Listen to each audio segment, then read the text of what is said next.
గత ప్రభుత్వంలో అయ్యా ప్రజలారా ఇవాళ కనుక చూసుకుంటే గత ప్రభుత్వంలో బాల్క సుమన్ చేసిన డెవలప్మెంట్ కార్యక్రమాలు ఏవైతే మధ్యంతరంగా ఆగినాయో అయ్యా వివేక్ వెంకటస్వామి గారు మీరు పూర్తి చేసిలా ఈ సందర్భంగా నేను అడుగుతాను. ఇవాళ బాల్క సుమన్ ఎన్నో కోట్ల రూపాయల నిధులతోటి ఇవాళ పాత ఎంఆర్ ఆఫీస్ లో మార్కెట్ యార్డ్ నిర్మాణం చేయడం జరిగింది. ఈ నిర్మాణం ఎందుకు పూర్తి కాలేదని వివేక్ వెంకటస్వామి గారిని నేను ప్రశ్నించడం జరుగుతుంది. అప్పుడు చెన్నూరు పనిచేసిన బాల్క సుమన్ ఎంఆర్ ఆఫీసర్ కూలగొట్టడం బాగుండనా, లేకుంటే బీఆర్ఎస్ లీడర్లు ఈ గ్రామాల పట్టణాల చేసిన రౌడీ రాజకీయం బాగుండనా అనే ప్రశ్నలు అడగడంతో వీళ్ళకి చేతగాక కొందరు చిల్లర నా కొడుకులను అక్కడక్కడ ఏరుతాను. ఎవరు గుడుంబ దాటాడు గుట్కలు తినడు ఏరి అని కాంగ్రెస్ కండవ వేసి కాంగ్రెస్ తిట్టిపిస్తాను. ఇది ఒక షోపుటప్ రాజకీయం చేస్తాను.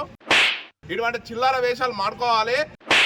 ఎందుకంటే అప్పుడే బాగుండే కాదు, రానున్న భవిష్యత్తు బాగుంటుంది అనే కారణంతోనే ప్రజలు కాంగ్రెస్ పార్టీని గెలిపించడం జరిగింది.